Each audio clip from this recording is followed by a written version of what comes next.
In our business there are 5 main departments. एक तो होता है supply chain, दूसरा होता है training, third होता है marketing, fourth होता है the IT infrastructure, and the fifth department is the projects department, which gives the store design, look and feel, how to make the store. As a franchisee business आपकी गलती भी नहीं है, yet आपका brand खराब हो सकता है। सो हमने तो एक पूरी डिजिटल यूनिवर्सिटी क्रिएट की हुई है। वहाँ पर जैसे 200 प्लस वीडियोस हैं, but we have over simplified the system ताकि वो स्केलेबल बने। फिर जब मैं आपको स्टडी कर रहा था तो मैंने एक चीज देखी, मैंने कहा ये बहुत ज्यादा ऑप्शंस नहीं देते कस्टमर को सोचने के लिए ताकि वो कंफ्यूज ना हो। जैसे मैंने देखा आपके SKUs लिमिटेड है, करेक्ट, आपने हर डे पे एक preference they the by default. Correct. Instead of going 1 mile wide and 1 inch deep, it is better to go 1 inch wide and 1 mile deep. क्या रीजन है फ्रेंचाइजी ना चलने के? 2 ही कारण होते हैं। एक तो लोकेशन हो गया, बस एक लोकेशन है, दूसरा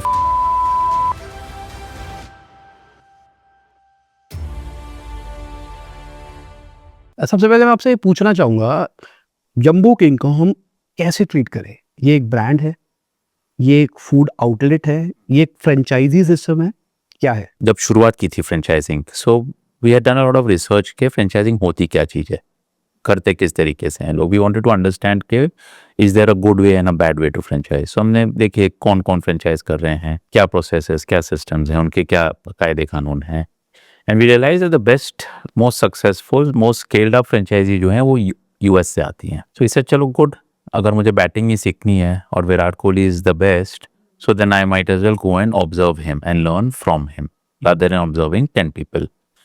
So US में हमने फिर McDonald's was one of the largest franchising companies in the US. So वो हमने सारा कुछ kind of we tried to understand के उनके systems क्या हैं। तो आप जो फ्रेंचाइजी ओनर्स थे उनसे जाके बात कर रहे थे? नहीं, we were research चल रहा था। There are books which have been written by the founders and internet पे जो मिल गया वगैरह, those kind of things. Plus there are franchising academies हैं, consultants etc. who we could, जिनसे बात हो रही थी, एंड विजिट करो, आपको पता चलता है क्या हो। कितना टाइम हो चुका था बिजनेस शुरू करे हुए इस टाइम तक? ये तो शुरुआत ही थी। सो मैंने एक्चुअली जब कॉलेज पास किया तो हमारे डीन में वो हमको कंपल्सरी लाइब्रेरी लेक्चर कर लगवाते थे, हमको बुक्स पढ़नी पड़ती थी। तभी मोबाइल फ़ोन वगैरह, मैं 1998 की बात कर रहा हूँ, मोबाइल फ़ोन वगैरह आई थे, वो 32 रुपया पर मिनट होता था, 16 रुपया पर मिनट होता था इनकमिंग। हाँ, so books is what we used to read. So I had started reading a lot of autobiographies. I wanted to understand कि ये बड़ा बिजनेस बनता कैसे है,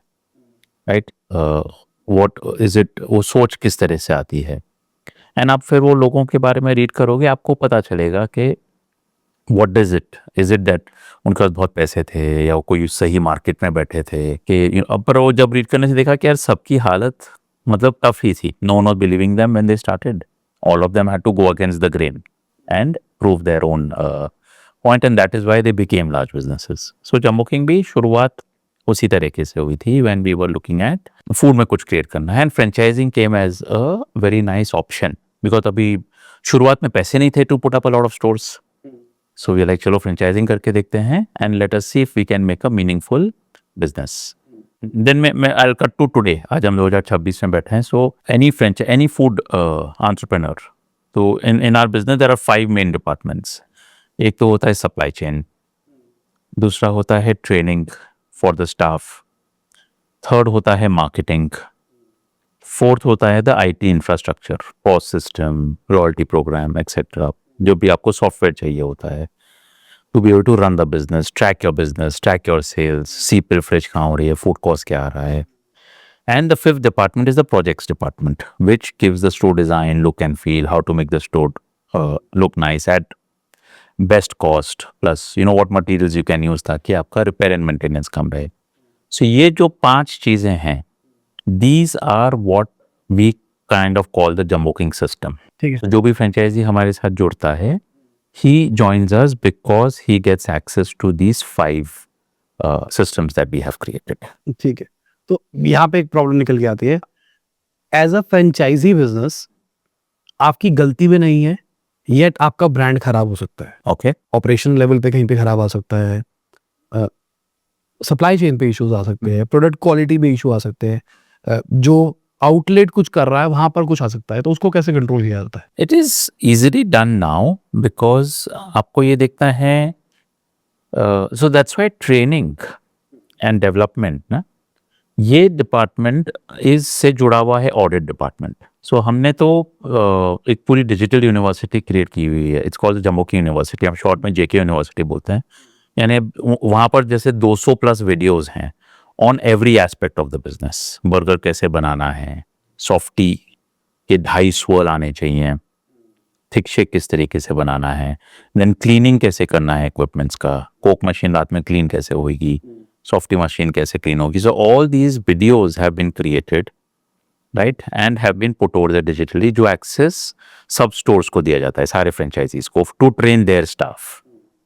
एंड फिर उससे लग के हमने बहुत स्ट्रॉन्ग ऑडिट टीम बैठाई है। So all the audit points are जो ट्रेन यूनिवर्सिटी में सिखाए जाते हैं उससे मिलके। सो जब वो स्टोर पे हमारा ऑडिटर जाता है, वो देखता है कि देखो इसने ये प्रोडक्ट गलत तरीके से बनाया, उसके नंबर तो कटते ही हैं, उसको फाइन होगा, बट साथ साथ वो बताता रहता है भाई वीडियो नंबर 52 में जाके देखो ये प्रोडक्ट बनाना कैसे है। सो ये जो इन्वेस्टमेंट्स हुए हैं in creating the system right, नहीं तो क्या हर आदमी की अपना इंटरप्रिटेशन निकालेगा, नहीं जी उसने तो बोला 20 ग्राम सॉस डालना है, उसने ये नहीं बताया कि आपको ऑल ओवर द ब्रेड डालना है, मैंने तो सेंटर में डाल दिया और किसी ने ऐसे अप्लाई किया as you know on a round bread. So we say that no we leave nothing to imagination, everything will be defined, video में देखो। So you can imagine all the controls from the training perspective are now with the controller, with the trainer who is visualizing the whole thing sitting in head office कि product बनेगा कैसे, दिखेगा कैसे, customer के पास जाएगा कैसे। तो कितना टाइम लगता है एक ऑनबोर्डिंग से, ट्रेनिंग से बंदे को लाइव पे आने पे? Training is about a month, हमारी जो क्लासरूम ट्रेनिंग होती है। अच्छा, मतलब अगर किसी को किसी फ्रेंचाइजी के अंदर काम करने के लिए आना है तो पहले 1 महीने की ट्रेनिंग होगी। स्टाफ की बात कर रहे हैं फ्रेंचाइजी स्टाफ की? नहीं, so staff, so in our system हम फ्रेंचाइजी को ट्रेन करते हैं, उसको सारी चीज़ सिखाते हैं और उसको जेके यूनिवर्सिटी का एक्सेस देते हैं। ठीक है। अब बोलते हैं कि भाई टीम रिक्रूट करना वो आपका काम है, ठीक है। Right, and it's a very simple thing, see it is not rocket science. हम बैठ के यहाँ पर सर्जरी नहीं कर रहे हैं कि यू नो या कुछ कॉम्प्लेक्स कोडिंग नहीं कर रहे हैं, it's a simple assembling process. मतलब कोई भी आदमी, मतलब you can train them in under 1 hour on how everything is to be done. सिर्फ ये तकलीफ है कि समझो मैक एंड चीज़ बर्गर जो है अपना मैक्रोनी एंड चीज़ बर्गर, उसका सॉस वो डाल देगा नाचोस वाले बर्गर में, नाचोस बर्गर का सॉस डाल देगा वो चीज़ बर्स्ट वाले बर्गर में। सो वो जो चीज़ें हैं सिर्फ वो काइंड ऑफ कंट्रोल करनी होती हैं, उसके अलावा it is very difficult for the person because we made a very idiot proof system. Patty has to be fried for 2.5 minutes, timer लगा दो, 2.5 मिनट बाद वो अपना बजेगा, आपको उसको निकाल के you know you have to keep it on the table, the bread comes cut, उसको आपने हीटिंग मशीन में डाला, वो अपने आप उसको 15 सेकेंड में बन पोस्ट होके आ जाता है। So it is a very simplified, we have oversimplified the system ताकि वो scalable बने फिर। It is not very high on the, मतलब शेफ की जरूरत नहीं है इस बिजनेस में। और ऐसा आपको लगता है, मैं आपके बिजनेस की बात नहीं कर रहा, ओवरऑल फूड बिजनेस की बात कर रहा हूँ, क्योंकि बहुत सारे फूड एंटरप्रेन्योर्स हमको देख रहे होंगे और यहाँ से उनको इंस्पिरेशन आएगी कि यार अगर मुझे अपना मल्टीपल आउटलेट खोलने, चाहे वो फ्रेंचाइजी ना हो, तो बेटर ऑप्शन ये है कि मैं उसको रिकॉर्ड कर लूँ, वीडियो बना लूँ, ताकि मुझे बार बार वो काम ना करना पड़े, हो जाए। करेक्ट। बट इसकी वजह से शायद आपके बिजनेस में नहीं, क्योंकि आपका फ्रेंचाइजी ड्रिवन है, क्रिएटिविटी लॉस हो जाती है। ओके। कुछ ऐसे भी एम्प्लॉयज हो गए हमारे जो कुछ नया बनाना चाहते होंगे, कहीं से कुछ देखा, कुछ एक्सपेरिमेंट्स करना चाहते हैं, तो वो उसको कैसे हैंडल किया जाए, या आप में कुछ होता है? नहीं, यू कैन इमेजिन जैसे मूवी बन रही है, डायरेक्टर का विजन है कि मूवी ऐसे बनानी है, अब जो कैमरा मैन है बोलेगा नहीं जी मेरा तो विजन अलग है थोड़ा, मैं ऐसे नहीं ऐसे कर देता हूँ, सो मूवी बनेगी ही नहीं। So the recipe of the taste which has to be delivered, it is a very fine art. मतलब आपने पैटी में क्या मसालास डाले हैं, राइट, और उसका फिर आप सॉस मैचिंग करते हो, राइट, कि उस पैटी के साथ कौन से सॉस का कॉम्बिनेशन बेस्ट बैठेगा। It's a very complex process. मतलब लिटरली जैसे हमने समझो नाचोस बर्गर बनाया, अब वो पैटी के 10 सैंपल बन के आते हैं, उसमें से एक सिलेक्ट होता है, फिर उस एक के साथ में अलग अलग 5, 6, 7 वैरायटी के सॉसेस की मैचिंग होती है, और फिर 10 जन के ग्रुप में बैठ के वो डिसाइड होता है कि इसके साथ में ज़्यादा मज़ा आ रहा है, उसके साथ में यू नो थोड़ा सा वो ओवर पावर कर रहा है सॉस पैटी के उसको। So it requires a lot of to get the right combination of what the product is supposed to deliver for the customer. So you don't want this is not a fine dine restaurant. In fact, fine dine restaurant में भी recipes होती हैं. I'm an IHM, Institute of Hotel Management, pass out from Mumbai. तो वहाँ पर तो भाई recipe होती थी. As a chef, I cannot change the recipe. So creativity के लिए अगर किसी को आना है तो भाई तो फिर हमारे NPD टीम में आओ. न्यू प्रोडक्ट डेवलपमेंट टीम है. वहाँ पर आप क्रिएटिविटी जितनी आपको दिखानी है आप दिखाओ. अगर किसी फ्रेंचाइजी से मान लो कोई डिमांड आ रही है, फॉर एग्जांपल मैकडोनल्ड्स ने कोई नया टाइप का बर्गर निकाला, करेक्ट, जिसकी वजह से मार्केट में उनकी डिमांड बढ़ गई है क्योंकि आप दोनों के आउटलेट साथ साथ में थे और उसकी डिमांड घट रही है आपकी. अब वो फ्रेंचाइजी वाले ने आपको कहा कि ये भी नया मार्केट में आया है, हमको भी कुछ करना चाहिए, तो वो कैसे ट्रीट किया जाता है? The NPT team is a very vigilant team. हमको पता है कि मैकडोनल्ड्स, बर्गर किंग या जो भी हो वो अगले ये this is a very planned business वैसे. सो जैसे हमारा अगले 4 क्वार्टर्स के product are already decided. Okay. जैज क्वार्टर में क्या होगा, जुलाई अगस्त सितंबर वाले क्वार्टर में क्या आने वाला है, अक्टूबर नवंबर दिसंबर वाले क्वार्टर में मतलब हम क्या लाने वाले हैं. और आपके पास ये भी इंसाइट होगी कि मैकडोनल्ड्स क्या लाने वाला बर्गर. या वी नो. सो उनके भी ट्रायल्स चल रहे होते हैं. ओके. या इन्फॉर्मेशन शेयर नहीं होती है बट आपको पता चल जाता है कि बिकॉज सप्लायर्स आर सिमिलर. ठीक है. सो आपको एक फ्लेवर आ जाता है कि भाई क्या होने वाला है. जैसे अगर पिछले 2-3 साल की बात करके चले तो स्पाइसी एक बड़ा ट्रेंड रहा है कि कोरियन चल रहा है तो कोरियन हर चीज में कोरियन वैसा ही रहता है. यस वैसे रहता है. कोई बहुत ही अच्छा प्रोडक्ट आउटलायर निकल गया जो बहुत ही अच्छा कर गया, तो मैं मेरे जैज क्वार्टर वाला प्रोडक्ट जो मैंने फिक्स किया हो, समझो उन्होंने अप्रैल में जून में कोई बहुत ही अच्छा प्रोडक्ट लॉन्च कर दिया. ठीक है. राइट. तो मेरा जो जुलाई अगस्त सितंबर का हम इवेल्युएट करेंगे कि हम क्या करने वाले हैं और ये नया प्रोडक्ट क्या आया है. If we feel this new product will do better than what we had planned for July August September quarter, हम वो प्रोडक्ट को चेंज कर देंगे, उसको आगे बढ़ा देंगे, ये ले आएंगे. ठीक है. अब वो लाइबिलिटी किसकी रहती है अगर किसी भी लेवल पे कोई भी प्रॉब्लम आती है? फॉर एग्जांपल कोई बर्गर बना रहा था, उसमें कुछ खुल गया, कस्टमर ने कंप्लेन करी और वो एस्केलेट हो गई. अभी जैसे इंस्टाग्राम चल रहा है तो कुछ भी किसी ने कुछ भी डाल दिया, एस्केलेट हो गई. फ्रेंचाइजी ओनर का उतना बड़ा फॉल्ट शायद नहीं था, पर जब आप दूर से देखोगे तो फ्रेंचाइजी ओनर दिखाई देगा डे 1 के ऊपर. तो कैसे चेक किया जाता है कि इशू कहाँ से है और कैसे कौन कंपनसेशन पूरा बेयर करता है? तो हमको अभी ऑलमोस्ट अभी 25 साल कंप्लीट होने आ रहे हैं. Right. We have sold close to, I don't have the discount but over 20 crore burgers. पहले वड़ा पाव था, अभी बर्गर्स. सो हम लोग क्यूमुलेटिव काउंट लेते हैं. सो भाई ऐसा नहीं हुआ है कि कुछ because the entire production is from a factory which is ISO 22000 certified. Right, we have got the best in class partners who are doing all our manufacturing. मतलब वो तो literally X-ray machine से निकलता है products. That level of diligence is there. And फिर yes, at the store there are humans, staff है, may not be new होगा या कुछ mistake हो जाती है. So सारे stores पे cameras लगे हुए हैं. So we do an audit through the cameras. हम RCA करते हैं. कई बार तो कस्टमर ही उसके अंदर प्रोडक्ट डाल जाता है कि चलिए यार बड़ी कंपनी है, कुछ मैं पैसे निकलवा लूँ यहाँ से, इनको डरा के धमका के. It happens more often than that way. So Instagram में डाल देंगे. सो आपको समझ में आ जाता है कि भाई तू इंस्टाग्राम में डाल के मतलब तेरे पास इतना फ्री समय है. Right. We are all consumers. Right. आपका अगर कहीं पर बैड एक्सपीरियंस हुआ, आप क्या बोलोगे? आप नाराज होगे कि यार व्हाट नॉनसेंस इज दिस, बाल निकला. राइट. आप कंप्लेन करोगे and you will probably not eat over there and आप अगली बार कभी जाओगे नहीं. बिल्कुल. राइट. नॉर्मल आदमी वो थोड़ी बोलेगा मैं तो इंस्टाग्राम में डालूंगा जी, बताओ क्या करना है. अरे फिर बताओ क्या करना है मतलब ही is trying to basically get money out of you, thinking कि यार ब्रांड बड़ा है चलो कुछ करते हैं. सो इंटेंशन जो हमारा है is to provide a fantastic experience. Yes, उसमें there is a 0.001% chance that issues क्या आते हैं कि उसने सॉस ज़्यादा डाल दिया या सॉस कम डाला. इशू क्या आते हैं कि सर उसने पैटी रखी हुई थी, गरम नहीं दी, उसने पैटी थोड़ी ठंडी हो गई. These are the kind of issues that कम.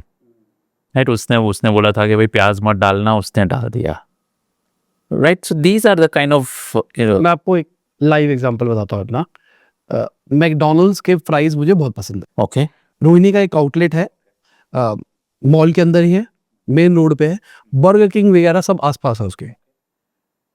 बहुत बेकार एक्सपीरियंस रहा मेरा। फ्राइज कभी वो ज़्यादा तल देते हैं, कभी अलग हो जाते हैं। मैंने एक बार बर्गर खाया, उसमें कुछ डाला ही नहीं अंदर। हमने कंप्लेन डाली तो हमने बोला कि भैया ये कुछ तो डाल दो, कह रहा इतना डलता है। हमने कहा भाई पहली बार थोड़ी ना आ रहे हैं हम। Correct correct correct correct. अब वो क्या है, वो एक हम एक्सपेक्ट करते हैं ना, मैकडॉनल्ड्स है तो हर जगह पे एक कंसिस्टेंट टेस्ट फ्लेवर मिलेगा। स्टाफ का एक्सपीरियंस भी खराब। तो अब मेरे जैसा बंदा क्या कहेगा अगर मैकडॉनल्ड्स छोड़ेगा तो नहीं। करेक्ट। अब मेरे दिमाग में पोजीशनिंग आ गई, ये वाला आउटलेट ही खराब है। ना मैंने कहीं कंप्लेन डाली, ना मैंने कुछ किया। अब मैं वीडियो में पहली बार बोल रहा हूँ क्योंकि मेरे को बात से याद आ गया। तो इससे एज अ मैकडॉनल्ड्स लेवल पे कितना इम्पैक्ट पड़ रहा होगा। मेरे जैसे जो ईमानदार लोग होंगे वो कभी कंप्लेन नहीं डालेंगे, वो छोड़ देंगे बस। तो इसको कैसे ट्रैक किया जाता है? सी कंप्लेंट्स आती हैं, क्योंकि आपकी भी, मैं ये कह रहा हूँ, आपका एसओपी स्ट्रांग होगा, मैकडॉनल्ड्स का भी एसओपी स्ट्रांग होगा, बट फिर भी एक आउटलेट लेवल पे इतना बड़ा प्रॉब्लम आ रहा है तो ये ट्रैक ही नहीं हो रहा। तो आप नहीं बताओ तो कुछ। ये एज इतना जब आप बड़े स्केल पर काम कर रहे हो, देयर आर सो मेनी, जैसे आज जम्मू की में we are will be soon be opening store number 200 and average आप 5 स्टाफ लेके चलो पर स्टोर, यानी 1000 आदमी काम कर रहा है, राइट। अट्रिशन हाई होता है, यानी समझो 10% तो हर 1 से 2 महीने में अट्रिशन होता है, यानी 100 नया आदमी आ रहा है। So chances mistakes are going to happen, right. What we have to just understand इस के सिस्टम को आप कितना ज़्यादा से ज़्यादा फुल प्रूफ बना सको। आपका intention is not to give the customer a bad product, and customers भी समझते हैं। जैसे आपने बोला मैं छोड़ूंगा नहीं ब्रांड को, तो मैं वो आउटलेट को छोड़ दूंगा, क्योंकि आपको मालूम है यार ब्रांड का इंटेंशन नहीं हो सकता, ये यहाँ का स्टाफ ठीक नहीं था। अब मुझे तो समझ में आता है ना, मेरे को तो फ्रेंचाइजी समझ में आता है, मेरे को पता है कि कैसे काम कर रहा होगा, प्रॉब्लम कहाँ होगी। बट बहुत सारे ऐसे भी ब्रांड्स के साथ, मतलब बहुत सारे लोग एक ब्रांड को ही ट्रस्ट करना छोड़ देते हैं। Awesome. तो इसका कोई सॉल्यूशन होता है या कोई सिस्टम होता है? We do that. जैसे हमने काफ़ी टाइम से ना एक लॉयल्टी प्रोग्राम में धीरे धीरे धीरे इन्वेस्ट करके हमने चलाया हुआ है। So we have now close to almost 1.6-1.7 million consumers जिनके पास जम्बो किंग का, as in we they can tell us that I went to the store and this was the problem, right? So now that is where we come in and we say कि okay ये problem हुआ है, अब इसको video के through RCA धरो। RCA is root cause analysis, कि भाई ये क्यों हुआ है। सो हमारा टारगेट क्या होता है कि इफ़ समझो आप आए हो स्टोर पे एंड अगर मैंने I took your complain seriously and मैंने RCA किया, मैं आपसे पूछूंगा सर आप कितने बजे गए थे, कौन से आउटलेट पे गए थे, आप बोलोगे जी रोहिणी वट एवर एंड मैं वहाँ पर 2 बजे गया था, मैं कैमरा में जाके मैंने देखा कि हाँ this person at come and कुछ बात हुई थी। सो यू विल फील कि हाँ चल यार they are really trying to do, गलती हुई बट उन लोग सुधारने की कोशिश कर रहे हैं, right. So that is how we are trying to win over customers one by one. थोड़ा एक्सप्लेन करो लॉयल्टी प्रोग्राम काम कैसे करता है, क्या होता तो डिजिटली नहीं तो आप किसको कंप्लेन करोगे। अगर चाहते भी आप वहाँ मैक्सिमम आप स्टोर मैनेजर को बोल दोगे, अगर store manager does not care फिर आप क्या करोगे। So we are trying to transfer the power into the customers hand. उसको डिजिटल बिल आया हुआ है, है? ठीक है। राइट। अब हम उसको नेक्स्ट स्टेज पे लेके जा रहे हैं कि सर आप ऐप डाउनलोड कर लो, so that he can complain over there. So then he feels के बस अगर कुछ गड़बड़ हुई ना, अब देख मैं ये तेरी क्लास लगाता हूँ, मैं ऐप में डाल रहा हूँ कि तूने गलत किया है। हर ऑर्डर पे रेट कर सकता है। रेट कर सकता है कस्टमर, कंप्लेन जब आएगा। So now what will happen is, समझो मैंने आपके साथ I took your serious complain seriously, आप शायद जाके 5 जन को बोलोगे अरे बॉस पता है जम्बो किंग में तो उन लोग इस तरीके से उन्होंने बड़े सीरियसली अटेंड किया था। इस तरीके से today there are about 10 lakh people who eat at a Jumbo King store every month, right. उस तरीके से अगर हमने 1000 भी कस्टमर्स बना लिए जो हमारे raving, they become our auditors, क्योंकि वो अलग अलग स्टोर पर जा रहे हैं, प्रोडक्ट एक्सपीरियंस कर रहे हैं। अगर the experience is not as per their expectations, वो हमें बताते हैं। कुछ बोनस भी मिलता है, ऐसा कुछ भी होता है? बोनस तो नहीं, see people don't want bonus, they want respect, they want that. जैसे रिटेल के अंदर होता है मिस्ट्री शॉपर टाइप्स, वो तो एक अलग होता है। Mystery shopper is a paid activity where you send the shopper. हम बोल रहे हैं मैं तो कस्टमर को ही मेरा मिस्ट्री कस्टमर बना दूंगा। Why? Because he loves the brand and he patronises it and वो he becomes a guardian of the brand. You can imagine how powerful that will become. तो अगर कोई प्रॉब्लम जाती है, आरसीए चेक होता है, उसमें प्रॉब्लम पता लगती है, Okay. फिर उसको टैकल कैसे किया जाता है? Then we ask कि depending on how serious the issue is. Of course, we'll tell the customer, sir, the next burger is on us. Right? So those and we've seen 10 में से 9 लोग they're like sir free burger वगैरह नहीं चाहिए, just आप ये ठीक कर लो यार, आपका इतना अच्छा ब्रांड आपने बनाया है, आप अपना स्टाफ को ठीक कर लो। Sir yes sir, thank you so much and please keep coming. इन मामलों में मेरे को डोमिनोज आता है याद था। डोमिनोज के आउटलेट में हम जब पहले की बात कर रहा हूँ कॉलेज टाइम में, वहाँ पे लिखा होता था कि अगर मज़ा नहीं आया तो दूसरा पिज्ज़ा मिलेगा, हाँ, तो दूसरा पिज्जा मिलेगा। उसी टाइम रिप्लेस हो जाता था।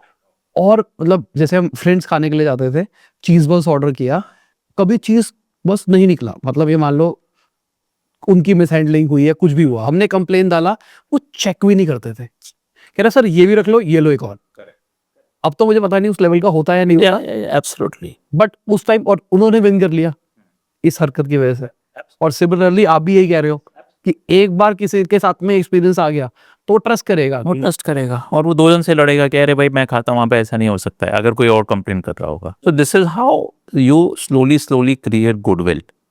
And today we are मुखिया president Bombay, Delhi, we've just gone into Bangalore, Poona में हमारे स्टोर्स हैं, प्रयागराज में हमने एंटर किया है। We are now getting in the top 20 cities in the country, then will get in the top 50 cities. अब हम कहाँ कहाँ पहुँच पाएंगे। मैंने एक चीज और नोटिस करी रिसर्च के टाइम पे, जैसे 200 आउटलेट हो गए, 200 आउटलेट आपने पूरी कंट्री के अंदर नहीं किए भाई, करेक्ट, आपने एक स्टेट को पकड़ के, सिटी को बॉम्बे, पकड़ दिल्ली, yes. हाँ सिटी को पकड़ के उसको पेनिट्रेट किया है। थोड़ा एक्सप्लेन करो उसके बारे में, इसका मतलब माइंडसेट क्या था इसके पीछे? हमने काफी लोगों को, दूसरों को स्टडी किया था। We said that it is better to go 1 mile wide instead of going 1 mile wide and 1 inch deep.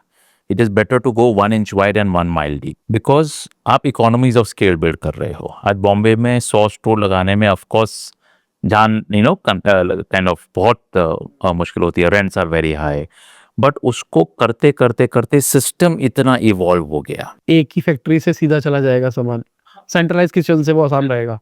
Factory तो फिर भी ठीक है, इट इज के 100 आउटलेट्स का मैनेजमेंट, कहीं कब कब कुछ गड़बड़ी हो रही है, कहीं कुछ गड़बड़ हो रही है, हाउ टू हैंड, क्या आपको गलतियां, लूप होल्स पता चलते चल रहे हैं आपके सिस्टम में, जो आप उसको फिर प्लग करते चलते हो ताकि आपका सिस्टम और स्ट्रांग होते जाता है। सो उसको फिर अब जब दूसरे शहर में फिर हम दिल्ली लेके आए, तो दिल्ली में हमको उतना समय नहीं लगा, we were able to move faster, right, because the systems were strong. So we feel system strong डालो एंड स्केल फिर अपने आप आएगा ही। और लोकेशन स्कैनिंग कैसे होती है? फॉर एग्जांपल आपने दिल्ली डिसाइड किया है या कोई नई सिटी आप डिसाइड कर रहे हो, तो मल्टीपल सिटीज थी, वाई चलो दिल्ली, आप मुंबई बेस्ड है, मुंबई के बाद में एक नॉर्मल जजमेंट बनता है कि चलो दिल्ली आ जाते हैं, उसके बाद कैसे सोचा कि अब नेक्स्ट कहाँ जाना है? So now तो we are going to all the capitals in every state in the country.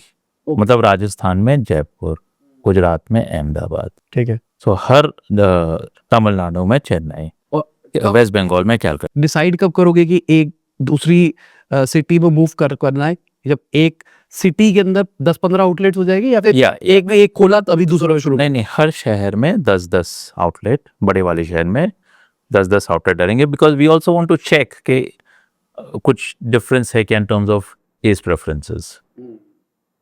But हमारा एक्सपीरियंस रहा इज द सेम, दिल्ली में वही बिकता है जो बॉम्बे में बिकता है, बैंगलोर में वही बिक रहा है जो बॉम्बे में और दिल्ली में बिकता है, राइट। तो ये सब मिथ्स हैं फूड के बारे में कि हर 100 किलोमीटर में टेस्ट बदली हो जाता है, ऐसे भाई हमारा एक्सपीरियंस तो ये नहीं रहा है।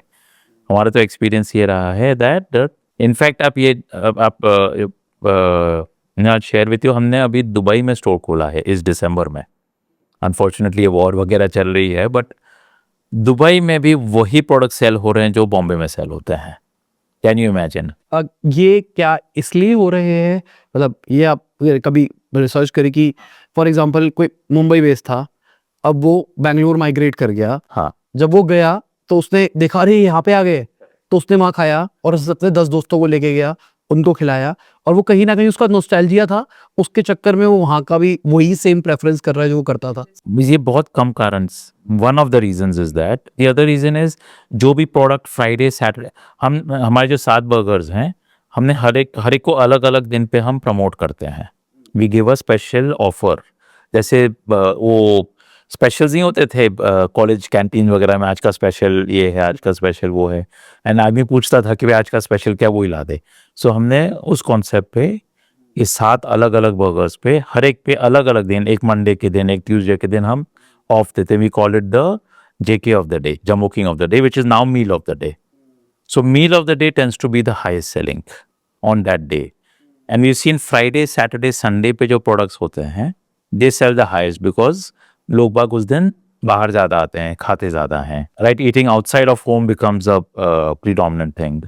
So वही Friday, Saturday, Sunday को सेल ज़्यादा हो रहा है और उस दिन के जो JK of the day हैं वो ज़्यादा सेल हो रहे हैं. So it is all pricing, it is all marketing strategy. Right, आज अगर मैं फ्राइडे वाला जो प्रोडक्ट है या सैटरडे वाला जो प्रोडक्ट है जो हाईएस्ट सेलिंग है हमारे, राइट, अगर मैं उसको उठा के मंडे पे डाल दूंगा, it will not continue being the highest selling. अच्छा, यस, अगर इतना ही लोगों को टेस्ट आता है या उतना अच्छा लगता है तो मंडे को शिफ्ट करूंगा. तो फिर ये आपने एक्सपेरिमेंट्स कर या we have done this, but we are scared to do it too frequently also, because ऐसा नहीं हो कोई अच्छा प्रोडक्ट आपने शिफ्ट कर दिया, but we know that there is a reason. ये तो बहुत डीप रिसर्च. और समझाओ मुझे साथ के साथ का। जब मैं आपको स्टडी कर रहा था तो मैंने एक चीज़ देखी, मैंने कहा ये बहुत ज़्यादा ऑप्शंस नहीं देते कस्टमर को सोचने के लिए ताकि वो कंफ्यूज ना हो।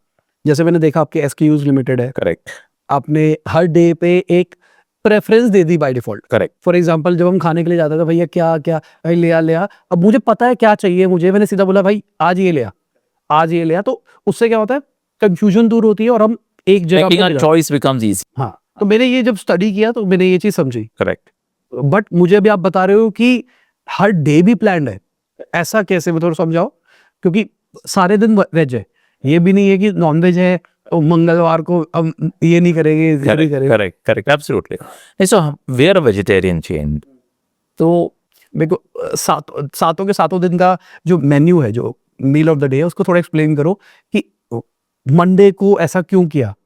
नो, सो वी जब हमने शुरू किया, right, so we had just 2 or 3 varieties of vada pav which we were making burgers into burgers. अब उसका जेनेसिस क्या था कि वड़ा पाव में हम जो किचन था, right, in the food industry, ये थोड़ा टेक्निकल है बट अगर may be your audience will benefit, वो एम्बियंट पे चलता था, यानी +5 डिग्रीज की सप्लाई चेन पे चलता था. +5 में उस प्रोडक्ट में शेल्फ लाइफ सिर्फ 2 दिन की होती है. +5 की डेफिनेशन हो, मैन्युफैक्चरिंग यूनिट से स्टोर पे आना है, वो जो कोल्ड वैन्स में जाता है, ठीक है, वो कोल्ड वैन का टेम्परेचर +5 होता था. स्टोर के अंदर वो डीप फ्रीजर है, उसका टेम्परेचर +5 होता था, बिकॉज वैन +5 में आया है, मुझे +5 में मेंटेन करना है और फिर वो फ्राई होगा. ठीक है, सो शेल्फ लाइफ सिर्फ 2 दिन की होने की वजह से हम ज़्यादा प्रोडक्ट नहीं ला सकते थे, बिकॉज जो बच जाएगा वो वेस्ट हो जाएगा. Then somewhere in about 2014-2015 we move to the frozen supply chain which is a very expensive, बहुत एक्सपेंसिव टेक्नोलॉजी है वो. तो हमने 2014 में we move to the frozen supply chain. अब फ्रोजन सप्लाई चेन का डिसएडवांटेज है कि प्रोडक्ट महंगा हो जाता है. एडवांटेज ये है the quality goes up many fold, hygiene is much better, and वो प्रोडक्ट की शेल्फ लाइफ हो जाती है 6 महीना. So now we said okay we can have a wider variety of products, we don't have to limit ourselves only to 2 products. But फिर हम vegetarian कर रहे थे, हमसे यार वेजिटेरियन में एक्चुअली आप पनीर और आलू के बाद में एक मिक्स वेज और डाल लो, उसके बाद में कुछ दिमाग चलता ही नहीं है. So then but we said नहीं, हम 7 दिन, सबवे का सब ऑफ द डे का कॉन्सेप्ट होता था, ऐसे डे चल हम भी 7 ऐसे प्रोडक्ट लाते हैं वेजिटेरियन में. तो हमने बड़ा सोच के कि यार वेज में क्या लाएं 7 चीज, right. So we kind of were racking our brains and हमने धीरे धीरे एक प्रोडक्ट, पहले तो 7 हमने ऐसे ही डाल दिए, चल ये भी डाल दिए, देखेंगे कौन सा चलेगा. एंड देन उसमें से जो नहीं चले, फिर हमारी NPD टीम रिसर्च, उसको टाइम मिल गया, अब वो रिसर्च कर करके और नए प्रोडक्ट्स लाती गई. सो इट वाज लाइक जैसे क्रिकेट टीम में 11 बंदे होते हैं, राइट, वी सेड हमारी टीम में 7 बर्गर्स हैं. सो जो अच्छा चल रहा है उसको हम रखेंगे, जो नहीं चल रहा है उसको निकालेंगे, नया बर्गर लाएंगे. अभी भी रिप्लेसमेंट होती है हर साल, एवरी ईयर 4 क्वार्टर्स में 4 प्रोडक्ट आते हैं, जिसमें से 2 बर्गर्स होते हैं एक हम समर जैसे अभी अप्रैल में जून में थिक शेक का करते हैं, एंड एक हम डायरेक्ट टू कंज्यूमर ऑफर करते हैं. ठीक है. So it is all a very well thought out, very well planned, business plan. के बिकॉज हमको मेन्यू नॉवेल्टी भी चाहिए, नहीं तो आदमी सेम चीज़ खा खा के बोर हो जाएगा. प्लस हमारे बिजनेस में सप्लाई चेन बहुत ज़रूरी होता है. सो आज भाई मैं 7 की जगह 14 प्रोडक्ट्स भी रख सकता हूँ, बट उतना हमको इन्वेंट्री कैरी करनी पड़ेगी at the factory, in the distribution system, at the stores. तो हमारे फ्रेंचाइजीज का वर्किंग कैपिटल बढ़ जाएगा. जो स्टॉक मूव नहीं हो रहा है वो फ्रिज में पड़ा हुआ है, राइट. पैसा अटका हुआ है उसका, क्या कि उसने स्टॉक खरीदा हुआ है. फ्रिज में जगह घेरा हुआ है उसने, because he has to store it in the deep freezer only. So we said that we want to make the business so asset light, so simple to operate for the franchisee. उसका velocity has to be high. Stock आया निकल गया, आया निकल गया, आया निकल गया, तो उसका पैसा जो वर्किंग कैपिटल है ना वो मिनिमाइज हो जाता है. So a lot of these small things is what makes the system very very powerful. लोगों को समझ में नहीं आता है कि यार ये फूड कॉस्ट जम्मू कहीं में कम क्यों है. थोड़ा ब्रेकेज दोगे कि क्या क्या कैसे चलता है ब्रेकेज ऑफ पूरा रेवेन्यू मॉडल, शार्क टैंक वाला सी. हाँ. हाँ, सो हमारा फूड कॉस्ट अभी कितने परसेंट कहाँ पे आपका एज ए कंपनी लेवल पे जाता है? सो समझो 100 रुपया का अगर सेल होता है तो उसमें से हमारे 2 फॉर्मेट हैं, सिट डाउन वाला फॉर्मेट और टेक अवे वाला. सो जो सिट डाउन वाला फॉर्मेट है जहाँ पर हम देयर इज सीटिंग प्रोवाइडेड, तो वहाँ पर 35 रुपीज़ जाता है फूड कॉस्ट में. ठीक है. 35 रुपीज़ में आपका bread, patty, sauce, packing material, oil for frying etcetera, ये सारे कॉस्ट आ जाते हैं. ठीक है. 10% हम लेते हैं रॉयल्टी एज जम्बो किंग. उसके ऊपर 18% GST मिला के वो 11.8% हो जाता है. सो ये हुआ 35 प्लस 12% हम मान लेते हैं, और 47%.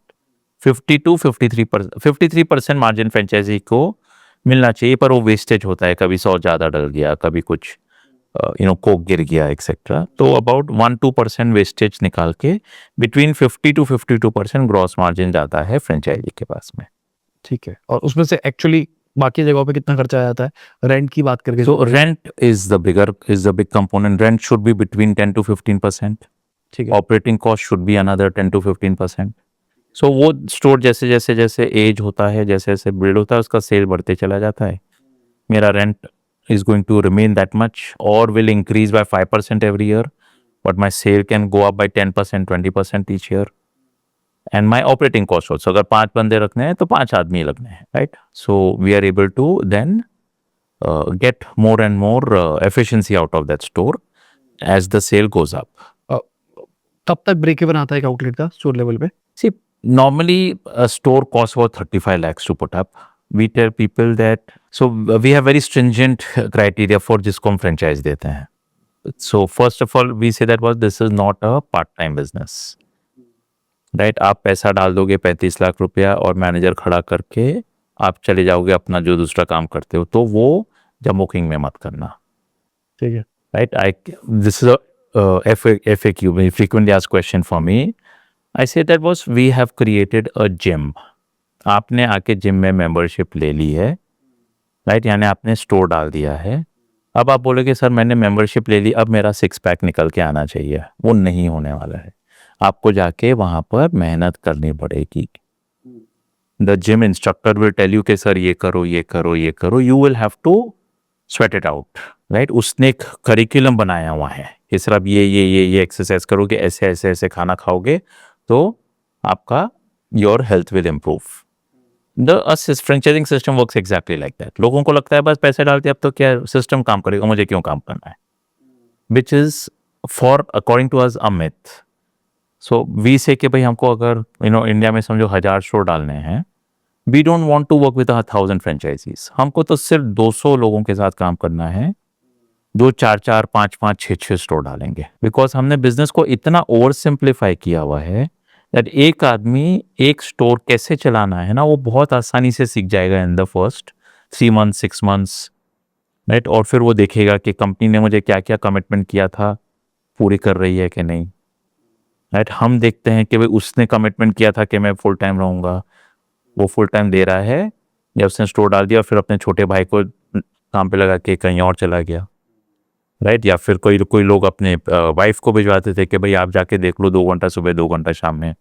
सो वी से this is not a side income business, it is a full time thing. And फिर जो उस ऐसे जो लोग होते हैं उसमें 10 में से 8 को रिजल्ट आता है, फिर भी 2 जन को रिजल्ट नहीं आता है, ठीक है. राइट? बिकॉज लोकेशन सही नहीं पड़ी. लोकेशन आप देते हो, वो खुद डिसाइड करते हैं. So I'll come to that. So what we say that now those people obviously जो 8 जन जिनको रिजल्ट आया है, right?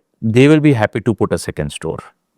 We allow that. We say that आप अब दोनों स्टोर आप चला सकते हो, आप 3 स्टोर पे जाओ, 4 स्टोर पे जाओ. I don't want to tie you down to one store only. तो हम चाहते हैं कि वो इस तरीके से 4-5 स्टोर चलाए, बट वो through out the day he is engaged in handling his 3, 4, 5 stores, right? And fit, that is how the person should earn his whatever, 60 lakhs, 1 crore a year of income out of his 5 stores. That is the kind of entrepreneurs that we want to work with. But ये शुरुआत कहाँ से होती है? एक store से. वहां से डिसाइड होता है कि वो सेकंड पे जाएगा या नहीं. और जो 2 नहीं चले उसका क्या? जो नहीं चले उसको हम रिलोकेट करवाते हैं.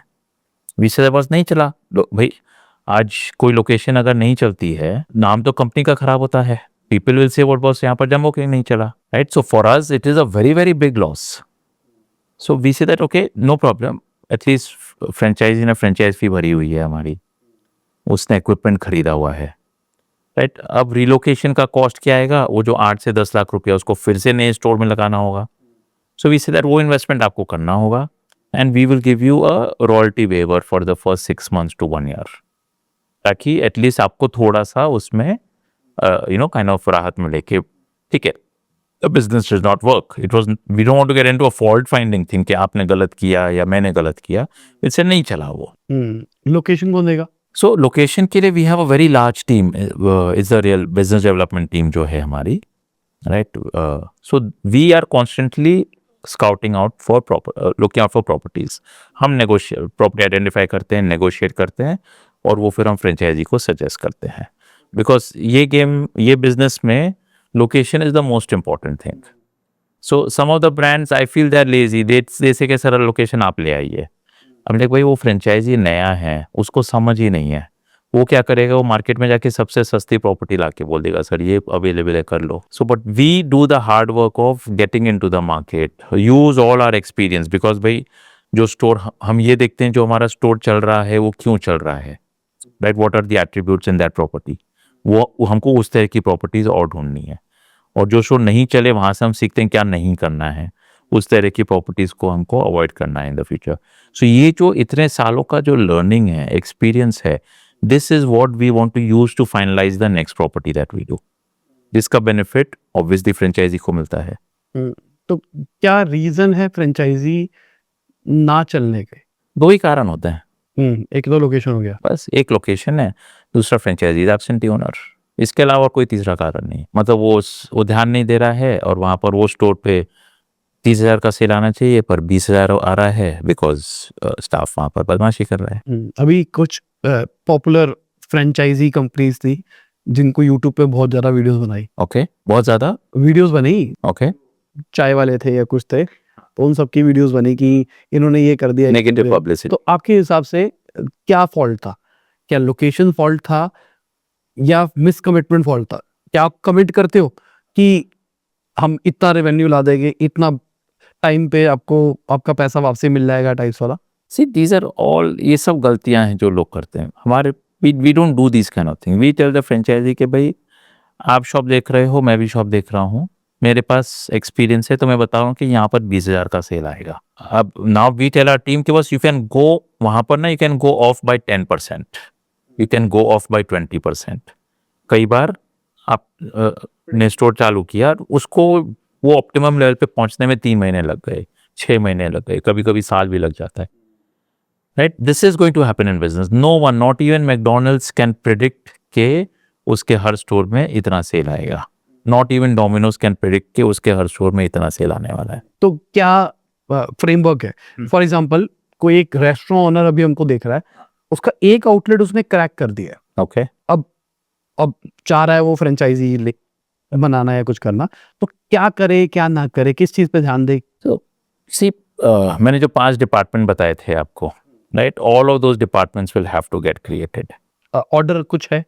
नहीं, सबसे सारे पहले इंपॉर्टेंट क्या? है, training and development, supply chain, marketing, IT, projects, क्या? 5 डिपार्टमेंट है। डे वन पे जैसे फॉर एग्जांपल किसी का आज एक आउटलेट है, ये मैं आप ही की बात करके चल रहा हूँ, आपने जब एक्सपैंड किया, डे वन पे जो कंपनी का हायरार्की होगी वो इतनी सॉलिड नहीं होगी। करेक्ट, हो सकता है, मैं ही कर रहा था 5 चीजें। हाँ वही कह रहे हैं, पहले आप ही कर रहे थे, फिर एक टाइम के बाद आपने डिसाइड किया यार ये वाला बंदा मैं ले आता हूँ, करेक्ट, फिर आपने सोचा होगा अब ये वाला काम बढ़ गया, ये वाला ले आता हूँ।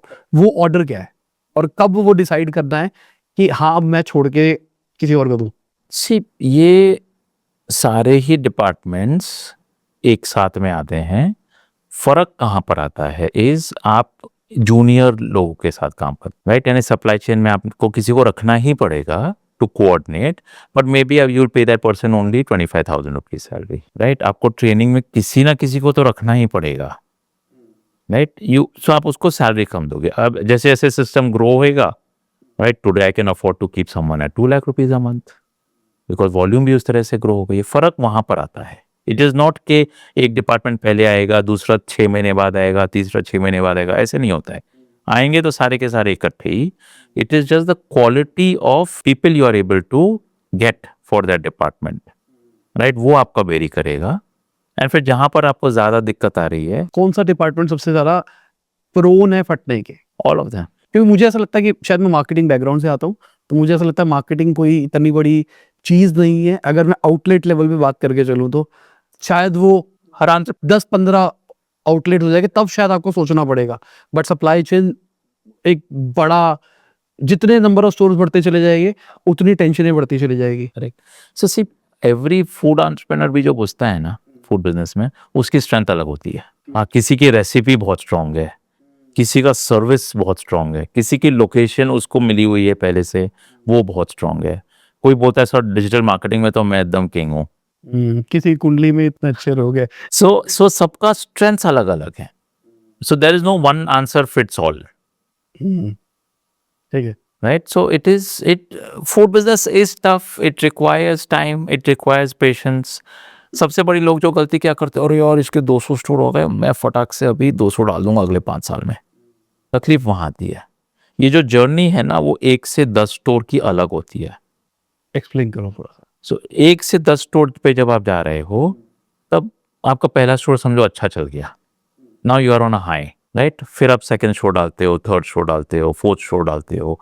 सो ये जो it is just kind of, take it as an example कि up till the 10th store what happens, आपने 2-3 बंद किए, 2-3 ऐड किए, राइट। आपको लग रहा है कि नहीं यार चल रहा है, 2-3 जो बंद किए मैंने इग्नोर कर दिया, एंड बाकी सब मेरे चल रहे हैं। So 10 is a reasonable number for you to understand कि अब मेरा उसको बोलते हैं प्रूफ ऑफ स्केल डेवलप हो गया है।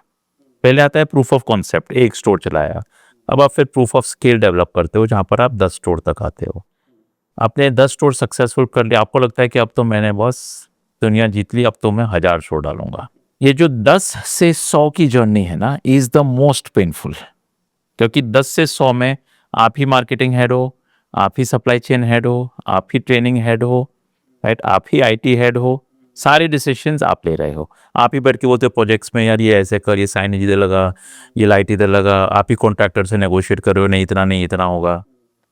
Now after 10 what happens is you has an entrepreneur, you have to step back and you have to start building a team.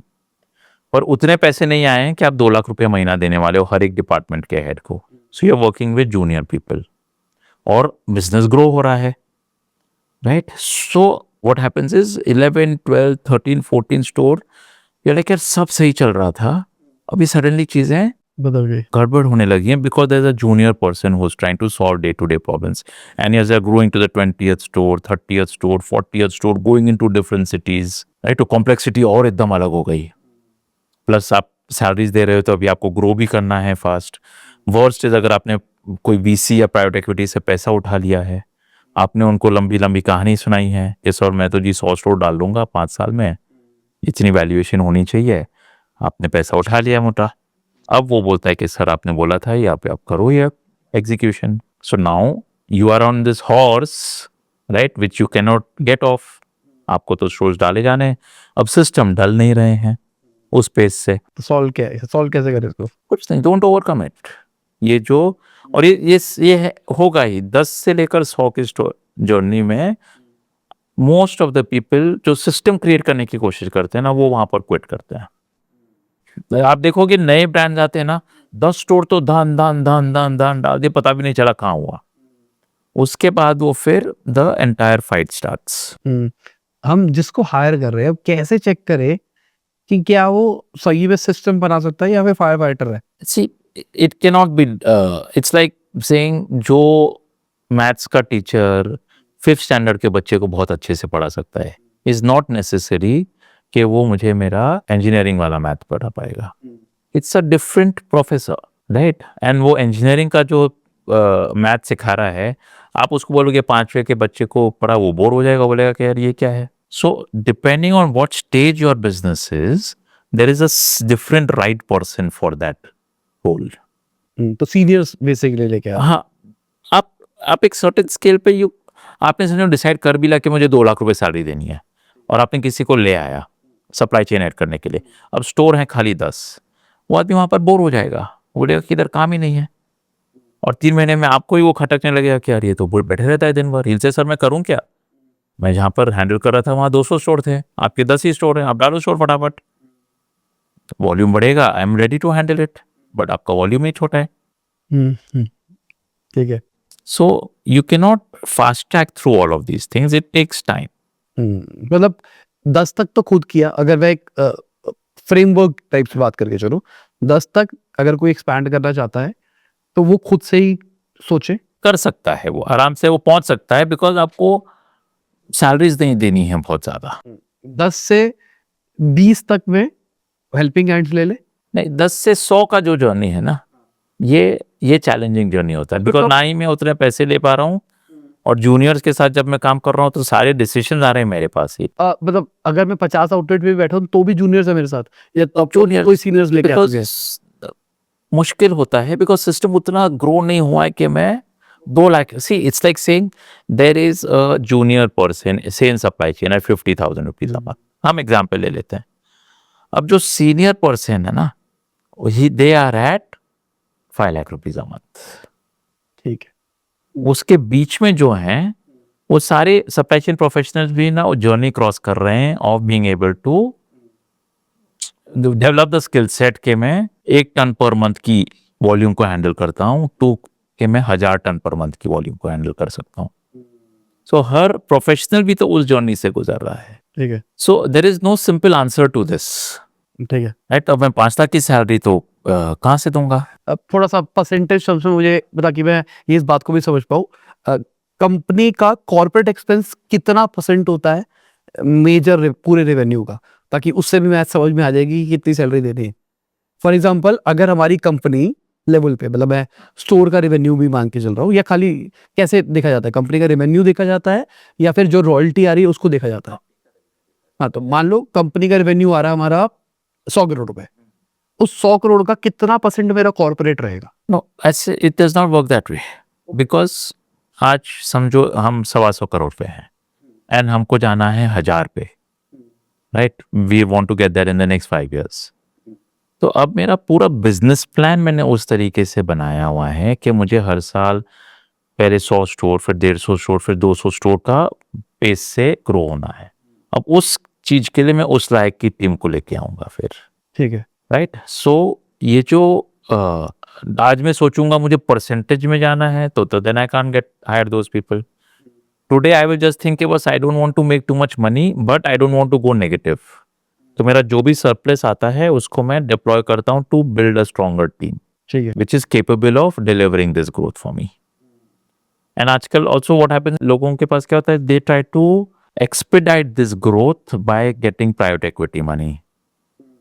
अब वो लोग ले आते हैं एंड दे स्टोर्स फटाफट डालना शुरू करते हैं। दिक्कत कहाँ पर आती है कि मेरा सिस्टम क्रिएट नहीं हुआ है। Now I am trying to run at a pace of 10 kilometres per hour, पर मेरा तो 5 किलोमीटर पर आवर में ही सांस फूल जाती है। मैं उसको बोलता हूँ घर बनाने गए थे, नींव वीक है, तो जब घर ज्यादा ऊंचा हो रहोगे तो गिरेगा ही। यस, सो नींव को स्ट्रॉन्ग करने में समय लगता है, but because I want to grow fast, I want to grow my valuation fast, investors से पैसा ले लिया भाई, मैंने ही कमिटमेंट्स की, एंटरप्रेन्योर कमिट करता है ना सर, 100 स्टोर तो फटाक से हो जाएंगे, मैंने पूरा प्लान बना लिया है। अब वो जब शुरू करना चालू करता है, पैसे खर्च हो रहे हैं, पैसे आ गए, तो वो टीम भी ले आते हैं, but it is going to take time. So then you have to do another round of funding, and वो फंडिंग करते करते करते अब क्या, इन्वेस्टर्स फिर इम्पेशेंट हो जाते हैं, देशा सिंह के बाद मेरे को तो एग्जिट दिलवाओ। अगर कोई हमको देख रहा है जो अभी इन्वेस्टर की डायरेक्शन में नहीं जाना चाहता, 10 आउटलेट तक पहुंच गया है मान के चलते हैं, तो आगे कैसे देखे वो?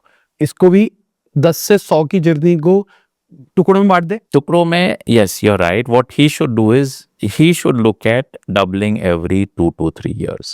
Okay, this is my formula, I will have some good years, मैं एक साल में डबल कर जाऊंगा, and I have some bad year जहां पर मैं देखूंगा कि यार ये 2 साल में भी मेरी ग्रोथ खाली 40% आई है, but over a 10-year period if I grow at a, there is a math, I'm a student of finance, so we've been taught all these things, कि अगर मैं 26% कैगर से ग्रो करता हूँ, CAGR is cumulative compounded annual growth rate 26% से, then if I am at 10 stores in 10 years I will get to 100 stores.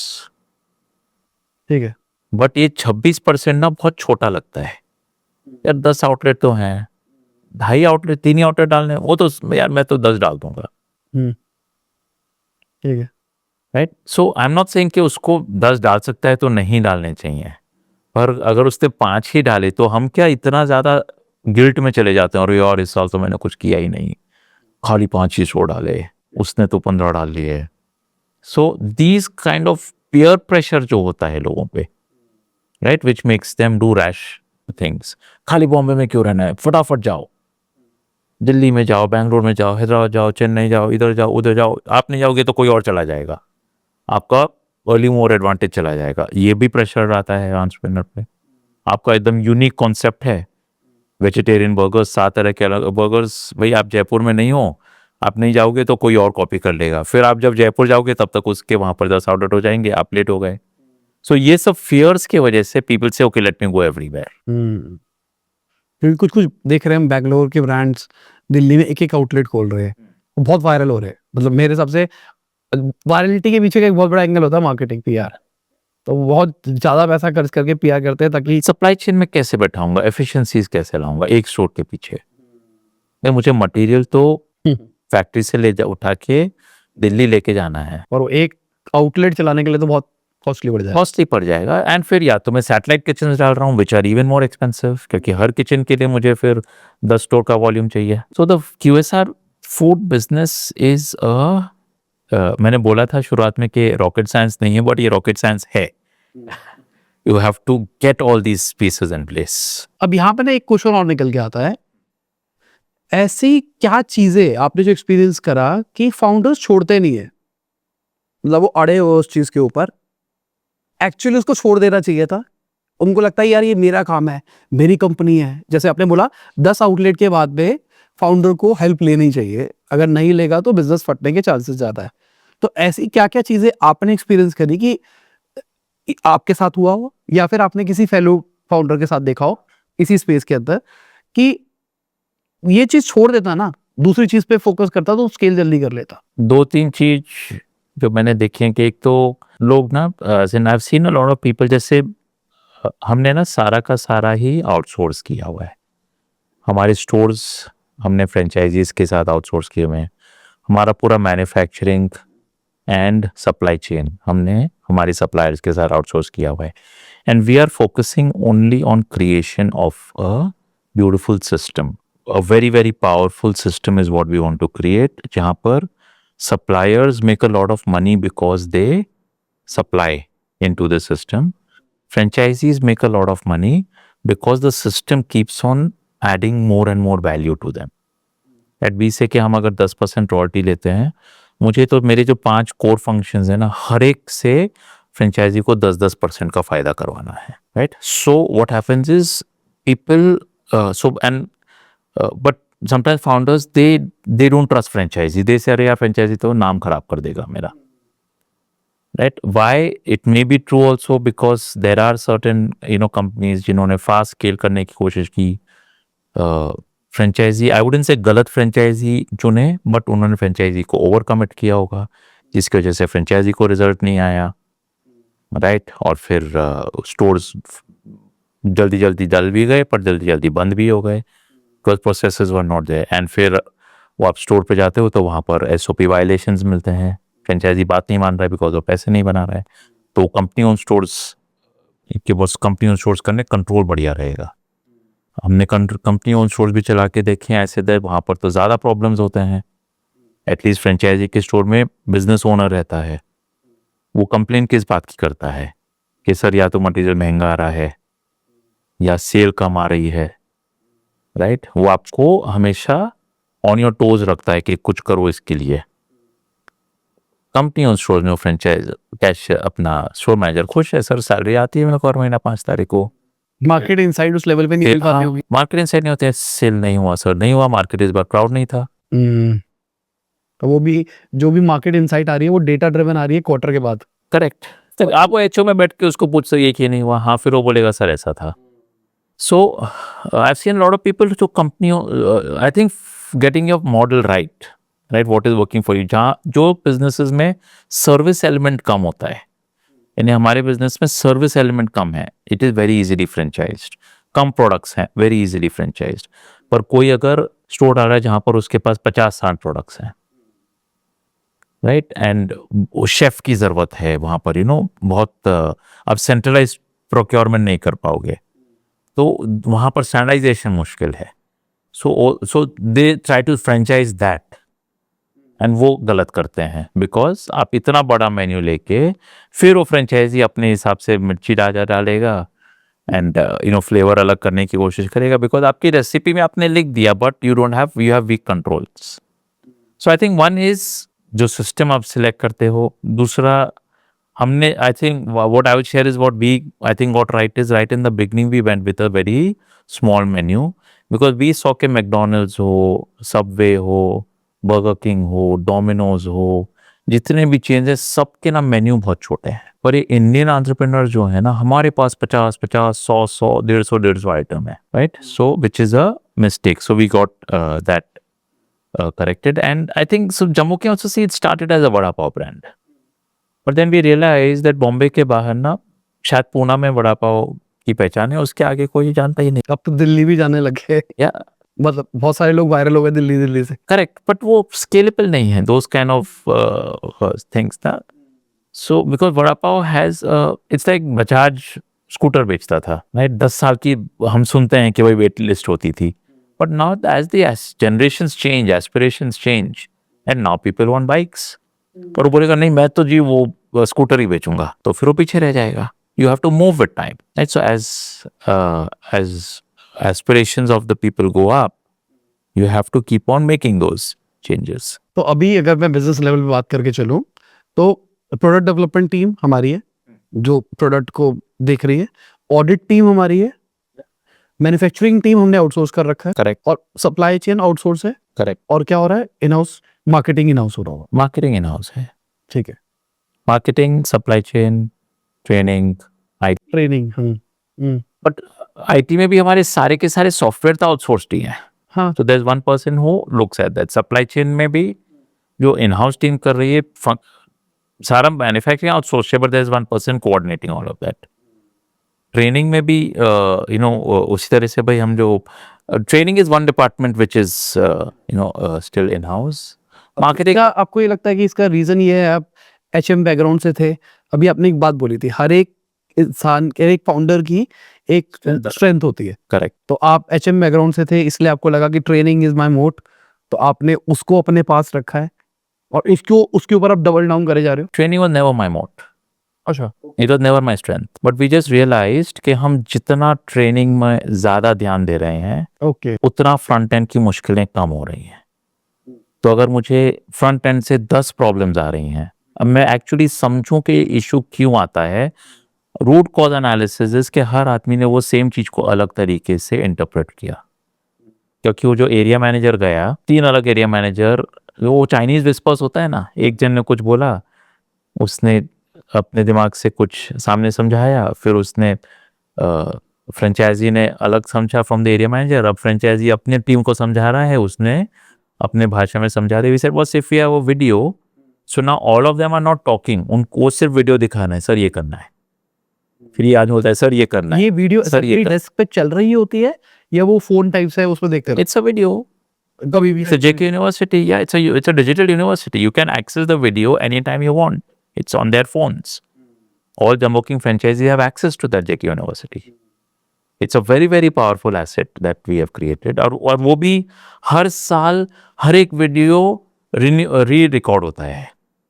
अच्छा, yes, because changes होते जा रहे हैं, पैकिंग मटेरियल चेंज हो गया, प्रोडक्ट चेंज हो गया, स्टोर्स का लुक एंड फील चेंज हो गया, हम जो इक्विपमेंट्स यूज कर रहे हैं वो भी हम हर साल अपग्रेड करते जाते हैं। पहले हम जो बन टोस्टर यूज करते थे वो it was that top closing वाला, जो हॉट प्लेट होती थी, उस पर 4 बन रखे, ऊपर से लिड बंद किया, वो हॉट होता था, फिर लिड उठाया एंड फिर हमने बन निकाला।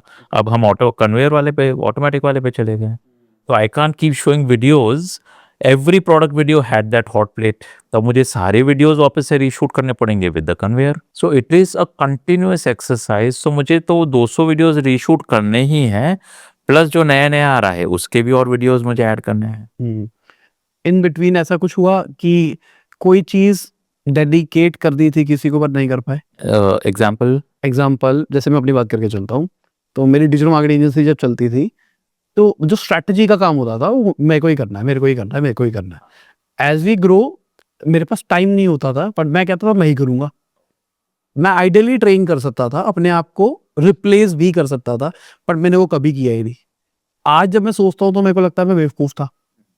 ऐसे ही कुछ चीज आपके साथ हुई कि आपको लगा कि यार ये वाली चीज पे मैंने टू मच टाइम स्पेंड कर दिया, इट्स बेटर कि मैं इसको डेलीगेट कर देता तो बेटर रहता मेरे लिए? अगर मैं कोई मिस्टेक देखता हूँ तो ये है कि I got attach to people, यानी कॉम्पिटेंस नहीं थी, but I kept on pushing them, कर लेगा कर लेगा, मैं आगे बढ़ रहा हूँ यार, इसको साथ में लेके आगे बढ़ूँ, नहीं तो फिर ये पीछे रह जाएगा।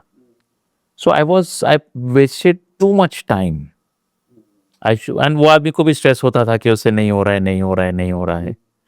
Well actually if I had set कि so now we are very very clear कि मेरा काम क्या है, क्रिकेट टीम बनाना है, मैं प्लेयर नहीं हूँ अभी। दैट बॉलर मुझे बेस्ट लाने हैं, बैट्समैन मुझे बेस्ट लाने हैं ताकि टीम जीत के आए। अब अगर मैं 6 बैट्समैन अच्छे लेके चलता हूँ पर 2 मैं बैट्समैन ऐसे लेके चलता हूँ जो सेंटिमेंट की, इमोशन की वजह से हैं, तो फिर टीम हार के आएगी, पूरी टीम हारती है। 2 बॉलर मैं ऐसे लेके जा रहा हूँ जो एक कमजोर है, right, so I as the person who is managing the team I am going wrong.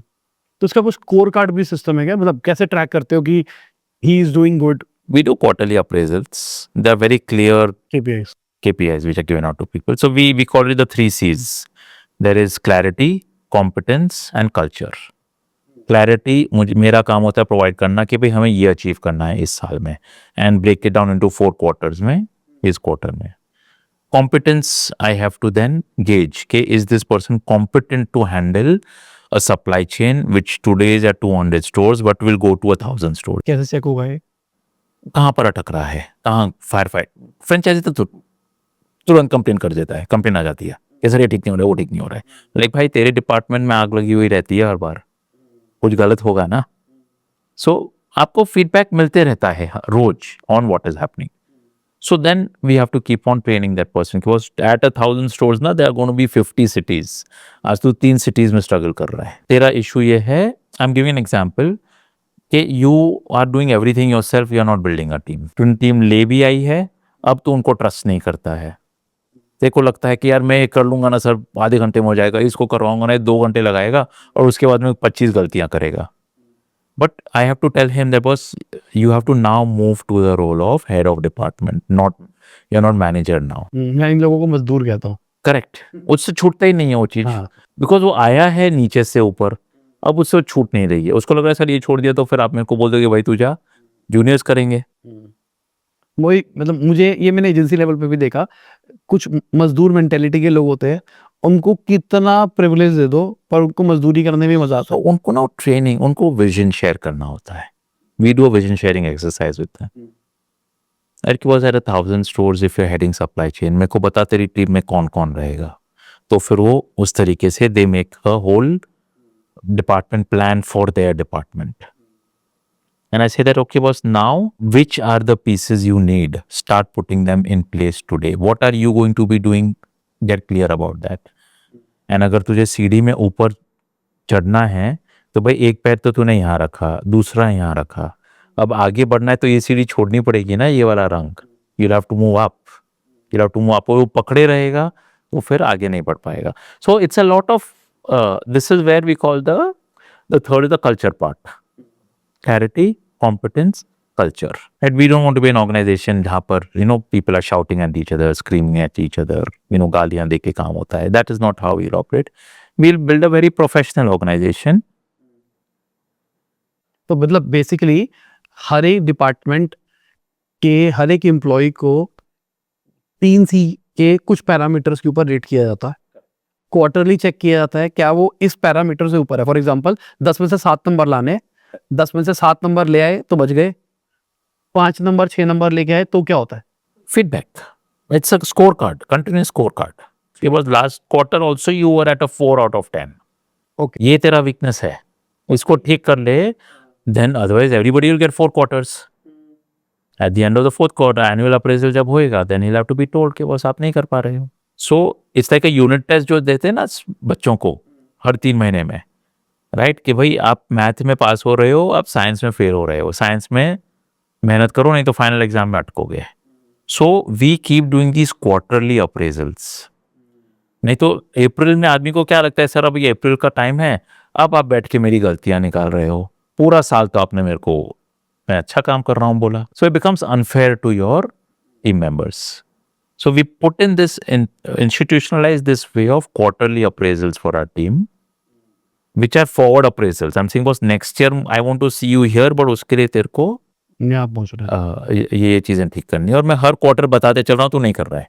और ये काम आप देख रहे हो. अगर मैं CXO लेवल के बंदों की बात करके चलूं, उनके अप्रेजल्स को आप Only the CX. I only have a team of 5 + 1, 6 people who report into me. That's it. Okay. उनके नीचे जो है उनके वो उनका है, वो उनकी टीम है. ठीक है. अरे बस मैं तुम्हारी टीम में नहीं घुस रहा हूँ, बट अगर तुम्हारी टीम कमजोर है तो तुम्हारा काम पे इम्पैक्ट आएगा ही, और वो तुम्हारी रिस्पॉन्सिबिलिटी. वो तुम्हारे. सो मैं बता रहा हूँ कि बस ये काम नहीं हो रहा है, या फिर तू पूरे दिन टेंशन में घूमता है. क्यों टेंशन में घूम रहा है? बिकॉज तेरी टीम आराम कर रही है. You don't trust them. So we are preparing them at all times. At 1,000 stores also we should be working only 2 hours a day. बस हट नहीं होनी चाहिए कि वो मतलब 1000 शुरू हो गए तो अब तो दिन में 24 घंटे कम पड़ रहे हैं, या सैटरडे संडे हम फैमिली के साथ एंजॉय नहीं कर पा रहे हैं. I people burn out. नहीं बस यार और नहीं करना है. सर यार ये क्या बात हुई? We should ideally be putting in systems and processes in place, right, where going to work is a joy. I should love going over there every single day, and I should be working till the last day that I am in this on this earth. ठीक है. तो आपकी मोट क्या थी? 5 department में बात करके चले तो किस में आप सबसे ज्यादा स्ट्रांग हो? I think all 5 are very very good. Moat for the franchisees. आपके लिए, खुद के लिए, अगर आप देखो 5 डिपार्टमेंट से कौन सा डिपार्टमेंट आप लीड करना पसंद करोगे? So मेरे पास 2 ही फंक्शंस हैं. One is NPD, new product development, right? Third is marketing of the new product development. ठीक है. इससे 2 चीज मेरे पास में है. एंड वहां पर भी because this requires a little bit of out of the box thinking कि नया प्रोडक्ट क्या लाएं. एंड वो भी मैं मेरी टीम के साथ काम करते रहता हूँ कि अरे ये प्रोडक्ट सोच, ये प्रोडक्ट सोच, कि बस अगर वो सीख जाएगा तो बहुत बढ़िया है. अब यहीं पे सवाल निकल के आ रहा है. अभी आप कह रहे हो आपको 1000 आउटलेट्स पे जाना है, तो आपको ये वाला रोल भी छोड़ना है. यस. तो अब ये वाला रोल छोड़ने के लिए आपको टीम को ट्रेन करना है और काम को डेलीगेट करना है. करेक्ट. तो ऐसा क्या फ्रेमवर्क यूज कर रहे हो जिसकी वजह से बेटर डेलीगेशन हो जाए? सो सेम एनपीडी जो कर रहा है, यूज द कैलेंडर. आपके नेक्स्ट 4 क्वार्टर्स में see I have to take him along कि मैं क्या देख रहा हूँ. मैं देख रहा हूँ चल मैकडॉनल्ड्स ने इस बार क्या किया, बर्किंग ने क्या किया, और कौन कौन क्या कर रहा है. Any good ideas that we can use in a further quarter. हमारे जो सप्लायर्स हैं दे ऑल्सो वर्क इंटरनेशनली, शायद यूएस में कुछ नया हो रहा है, ऑस्ट्रेलिया में कुछ नया थीम चल रहा है. So we try to gather those trends also. See you have to enjoy it. NPD should not be a headache का काम. अरे यार प्रोडक्ट लाना पड़ेगा, तो मजा नहीं आएगा. तो आप ऐसा कैसे उस बंदे को ट्रेन करोगे कि आप रिप्लेस हो जाओ? मतलब हमको आपने क्या बोला, अभी टीम में भी ये इश्यूज आते हैं और सब में आते हैं कि आप एक काम कर रहे होते हो और आपको लगता है सामने वाला जो बंदा है वो हमेशा मुझसे नीचे ही है, वो इनकॉम्पिटेंट है, कल को अगर मैं चला जाऊंगा तो पूरा सिस्टम खराब हो सकता है, तो इसलिए वो टिका रहता है, चिपका रहता है. तो अब जैसे गोइंग फॉरवर्ड आपको ये अपनी पोजीशन छोड़नी है, तो ये वाला थॉट को कैसे तोड़ोगे कि आप ये वाले बंदे को कैसे इतना अपलिफ्ट करोगे कल को आपका रिप्लेसमेंट हो? So see, at the end of the आगे जाके there we will get in a CEO in the company who will run all the departments, okay ठीक है. right? So the CEO will have to understand the whole business. NPD का बंदा रहेगा वहाँ पे, marketing का बंदा रहने वाला है. So all these people in the team are going to be required, right? Then the next generation, my next generation will come into the business, right? वो कौन क्या role लेने वाला है? So I had at ISB Hyderabad, my daughter had done the course over there. So उन्होंने parents के लिए भी 3-day course रखा था. So where they had said that at the age of 65 you should retire. So वो बात मेरे को एकदम क्लिक हो गई. So now I'm 51. बस मुझे तो 14 साल में रिटायर होना है. रिटायर होना है मतलब नॉट कि मैं काम छोड़ दूंगा, right? So I am going to build out an entire team and a professional team, the next generation, in such a way that the business carries on even better than what I was doing. I have to get in more competent people. And at the age of 65, what will I be doing? I'll be anyway be investing in other businesses, helping other entrepreneurs, come up.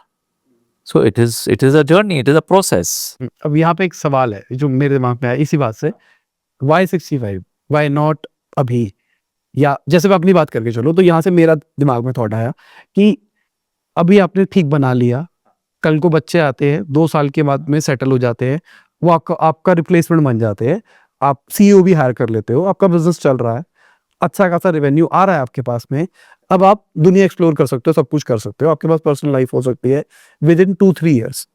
Y 65? मतलब ISB ने जो बोला उन्होंने, मैं तो 75 तक काम करने की सोच रहा था. नहीं पहले मैं भी 65 पे ले आया. पहले मैं भी ऐसा था कि YouTube पे 2019-20 की बात कर रहा हूँ, जब लोग बोलते थे रिटायर अर्ली, मैं पागल, कोई रिटायर नहीं. मैंने अपने पापा को देखा, वो एज होने के बाद भी ऑफिस जाते हैं, उनको मजा आता है काम करने में, और मुझे को भी बहुत मजा आता था कि मतलब मैं सुबह 9 बजे ऑफिस जाता था, रात को 12 बजे ऑफिस से आ रहा हूँ, सैटरडे संडे भी काम कर रहा हूँ, 3-3 महीने छुट्टी नहीं है और मैं चिल मार रहा हूँ.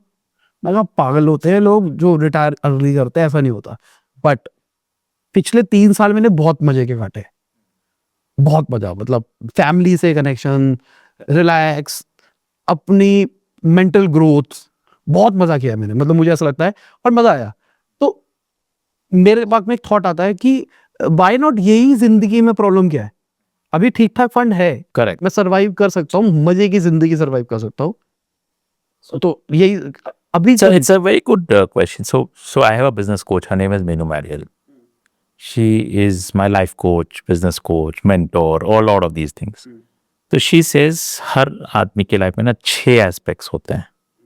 एक होता है आपका स्पिरिचुअल, आप कहाँ पर हो, आप वो ग्रो कर रहे हो कि नहीं. दूसरा होता है आपका physical, fitness, health, right, improving और डिटीरियोरेटिंग.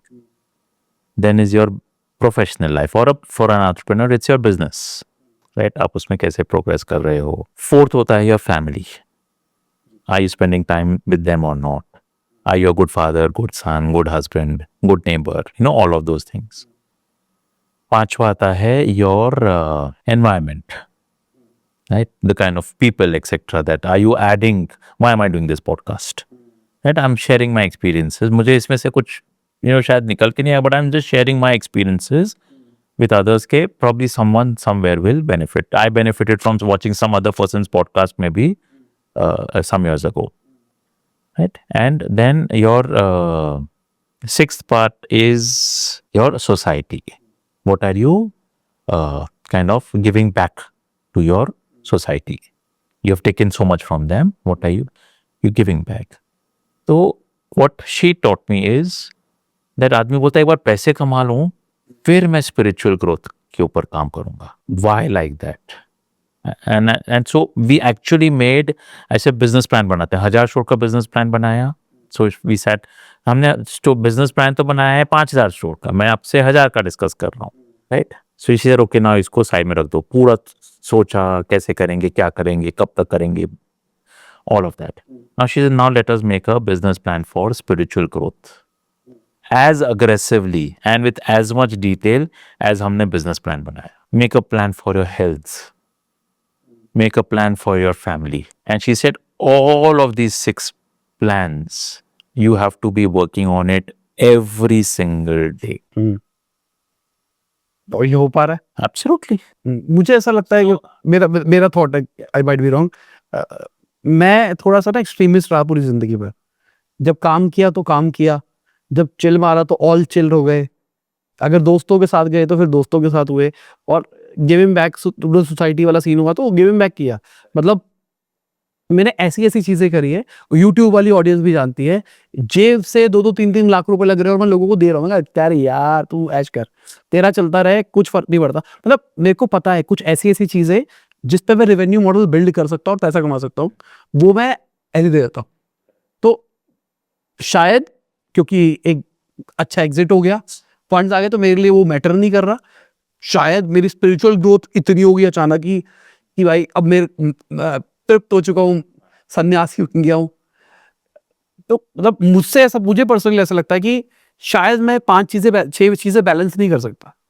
तो क्या आप कभी थे ऐसे कि कभी बैलेंस नहीं, कुछ नहीं कर सकते थे? क्योंकि देखो, अगर काम करोगे तो फिर 10 घंटे 12 घंटे काम करोगे 10-12 घंटे काम करोगे, अच्छी हेल्थ के लिए सोओगे भी, एक्सरसाइज भी करोगे, खाओगे भी अच्छा, फैमिली को भी टाइम दोगे, तो 24 घंटे ही है, उसमें सब कुछ नहीं हो सकता. सब हो जाए. तो मेरा रूटीन जैसे, हाँ, आपका रूटीन एक तो क्या, जैसे पता नहीं होता है, इट्स लाइक, बट जिस दिन जाके उस दिन सवेरा. So it's like when I heard all of this, one of the things I did is I joined the 5 AM club, ठीक है. which is किसका है, रॉबिन शर्मा ने बात किया है उसके बारे में, बिकॉज मेरा एक दोस्त उसमें था, and I should really admire him a lot. मैंने उसको फ़ोन किया, बता भाई 5 बजे मैं उठ तो रहा हूँ, एंड उसमें एक 66 डे चैलेंज होता है, and you have to get up at 5 AM for 66 days. एंड अगर आप वो चैलेंज कंप्लीट करते हो तो उसके एंड तक आते आते आपको आदत डल जाती है 5 बजे उठने की. तो बहुत 7-8 दिन मैंने तो वही, 1-2 दिन तो जोश में उठा, तीसरे चौथे दिन जिद में उठा, चौथे 5वें दिन आपकी बैटरी डाउन होना चालू हो जाती है, बिकॉज उठ के करना क्या है, टीवी थोड़ी देखनी है. Then he said that, so his routine was, he used to get up at 5 to 6, do his pranayama वगैरह, 6 o'clock go for a walk, 7 o'clock be with his family, right, and 8 o'clock leave for office. Okay. जैसे यार ये सही लग रहा है, तो मैंने प्राणायाम जाके सीखा, kriyas, all of those things. And 5 to 6, 5:15 मतलब उठ के 5:15 तक फ्रेश होके, for about 35 minutes 40 minutes I do that. I have been a runner, I have been running Mumbai marathons now for the last 14 years. So हमारा रनिंग ग्रुप है, सो वो तो anyway हम करते ही थे. तो 6 बजे मैं फिर वहाँ जाता हूँ, 6:15 to 7:15 is with the running group. We are working out, doing exercises, all that. फिर घर आके देन शावर वावर करके, then I am spending half an hour with my wife, and because she runs her own company, she goes to office early at 8:30. मतलब 8-8:15 बजे she does an 8 to 2 kind of a thing in her own company, and then 2 o'clock she comes back. So then उसके बाद फिर मेरा आधा घंटे का 32 minutes का meditation का होता है, from about 8:15 to 8:45. 9 o'clock sharp I am on the breakfast table with my mother having breakfast.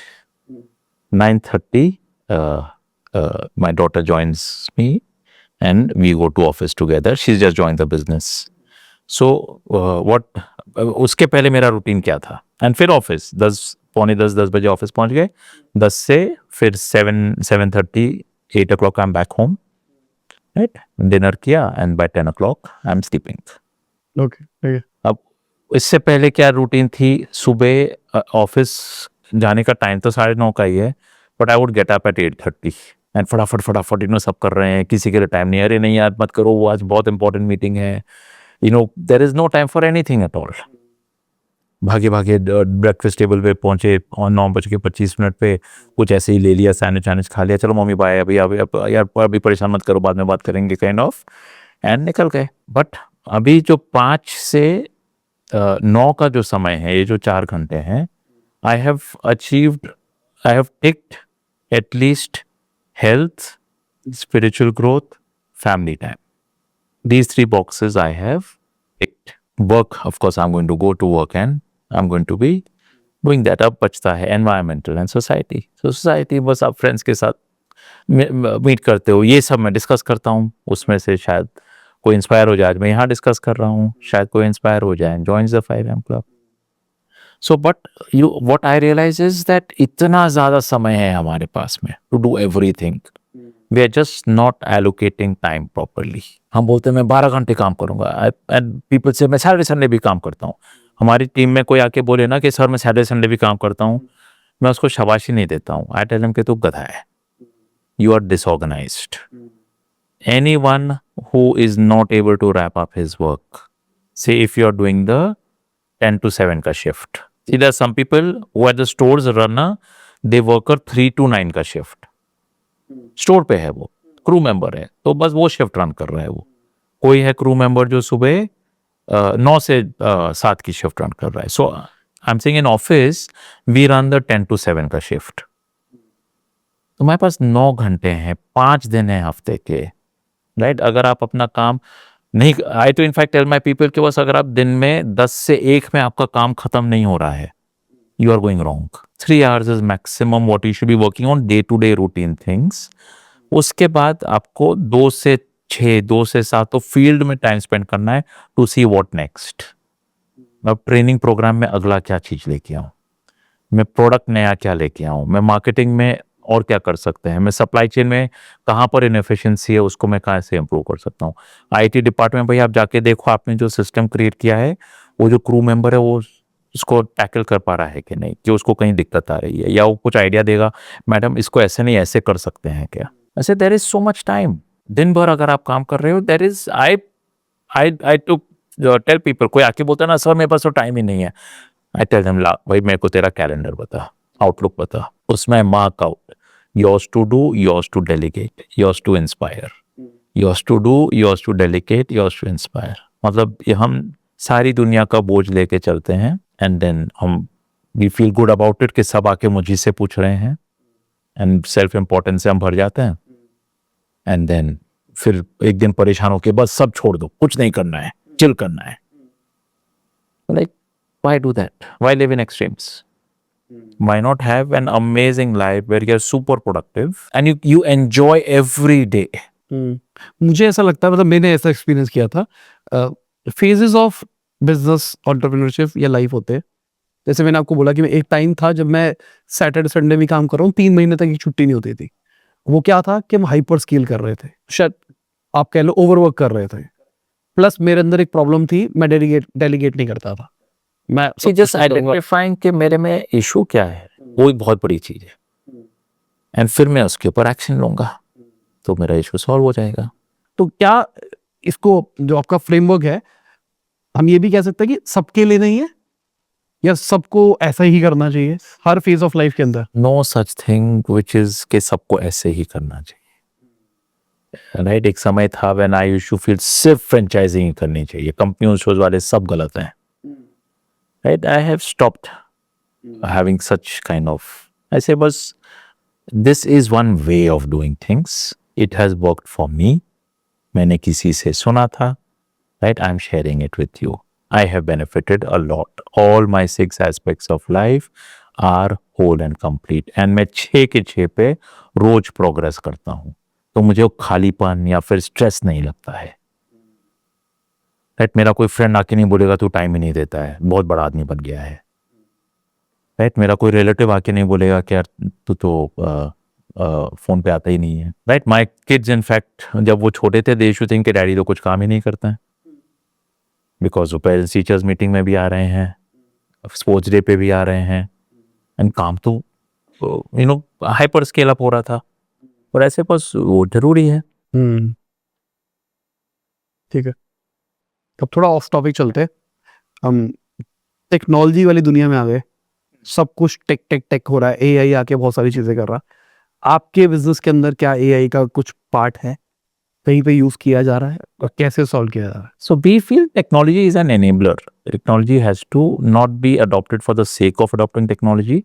It has to make my life, my franchisee's life, my team's life easier. So जैसे अब हम videos बनाते हैं, right? So the video is, the seminar is, the course is disseminated by a AI instructor. So हमने bot बनाया है।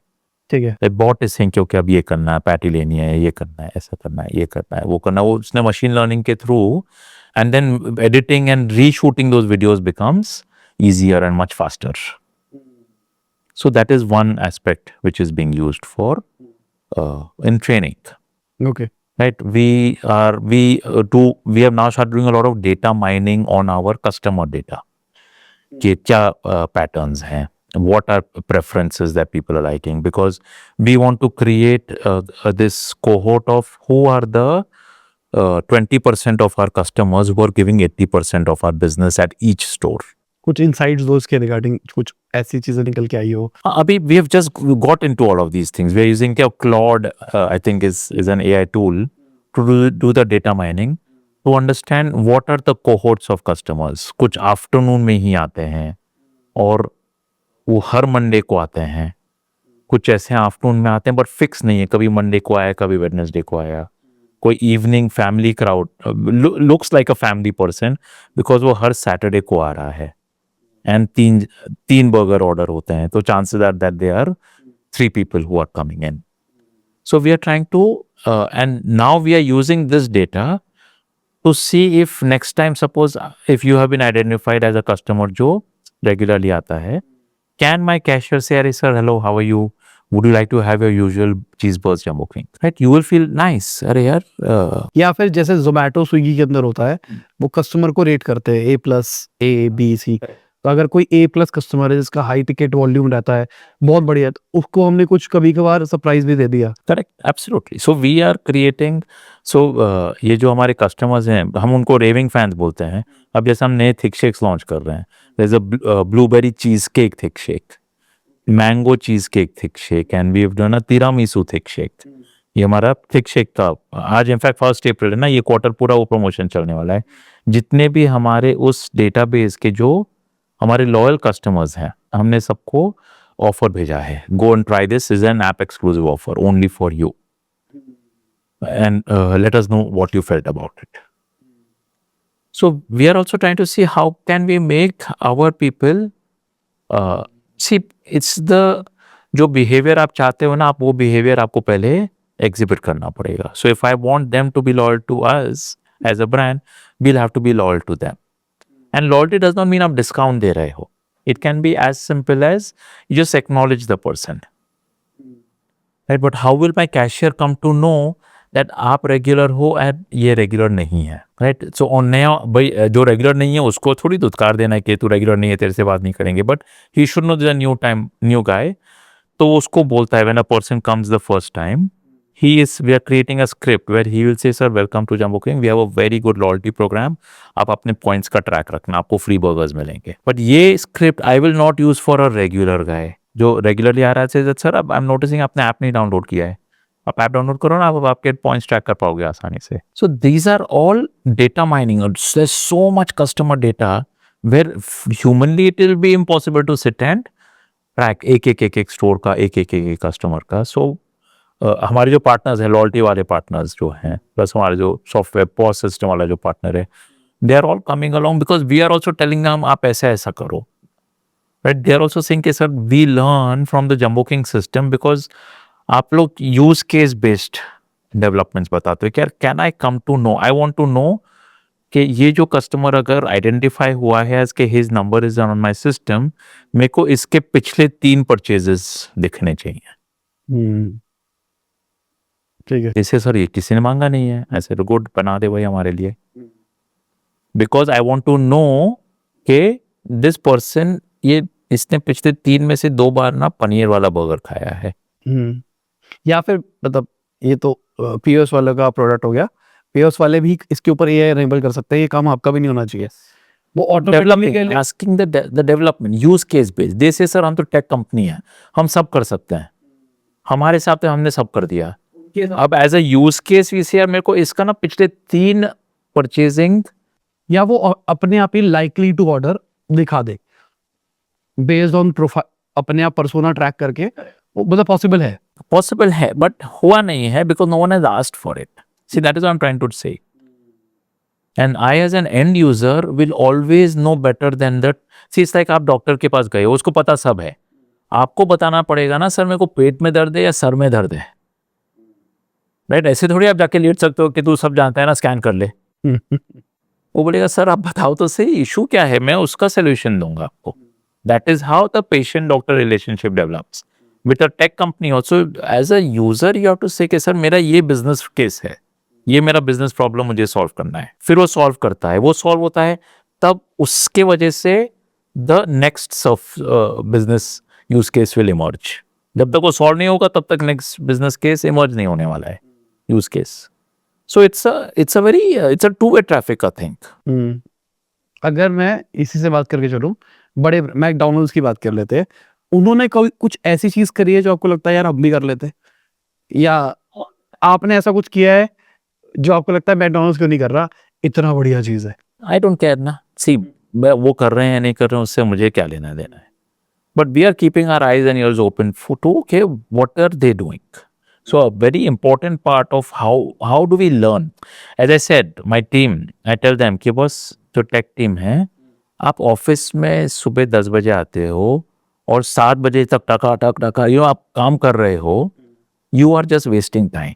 आपने सिर्फ दिन भर बैठ के फायर फाइटिंग की है। पहले ये बता आपके डिपार्टमेंट में फायर फाइटिंग होती क्यों है?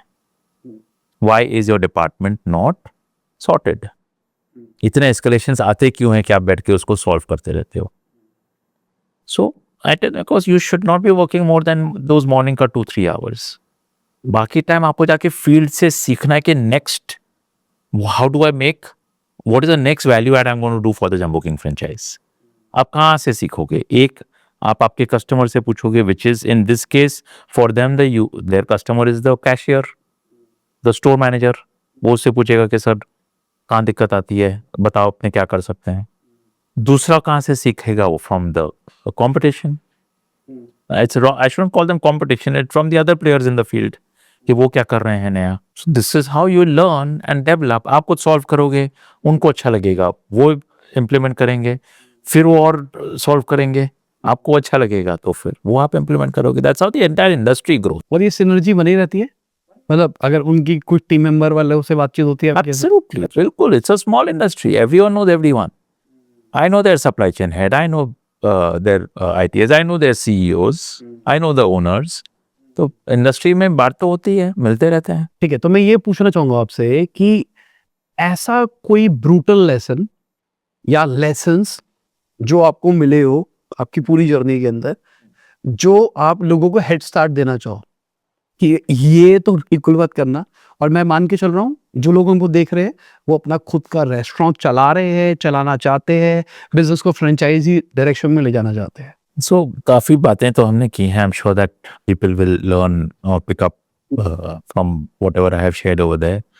आई think to sum it up और rather anything that we may have left out, 3 things that I would say is, one is your franchisee is your customer, right? So you have to be focused on adding lots and lots of value to the franchisee, right? And one उसको आपको add करते जानी है।